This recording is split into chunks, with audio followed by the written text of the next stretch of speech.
piou et bienvenue dans Quoi de neuf.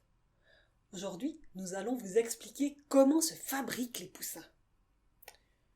Vous voyez cet œuf? Pensez-vous qu'un poussin pourrait en sortir? Oui? Non? Pour le savoir, il faut remonter à l'origine du poussin.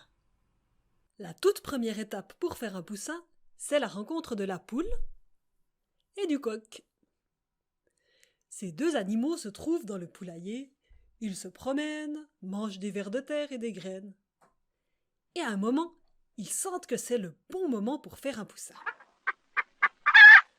Pour cela, le coq doit faire passer une des petites graines, qu'on appelle un spermatozoïde, qu'il a dans son corps jusque dans le corps de la poule. Comment font-ils?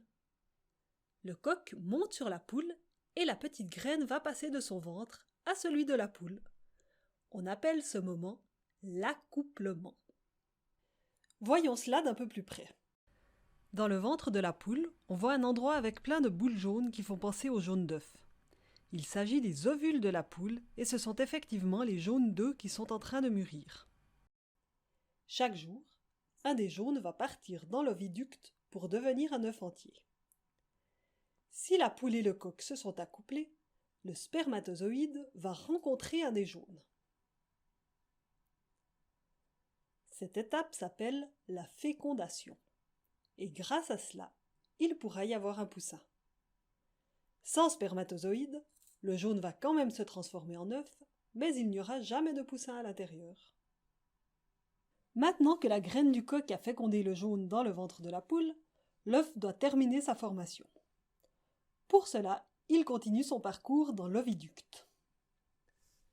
À cet endroit, deux espèces de tortillons se forment sur les côtés du jaune. Il s'agit des chalases qui permettent au jaune et au poussin de tenir dans l'œuf.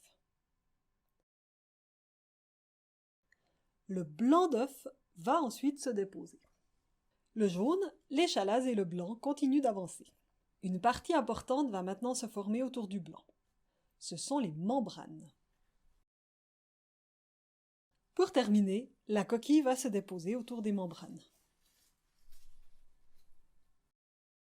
Une fois que l'œuf est prêt, la poule peut le pondre.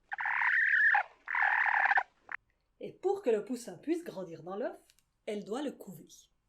La prochaine fois, nous verrons ce qui se passe quand la poule couve l'œuf. Ça va sûrement être intéressant. À bientôt!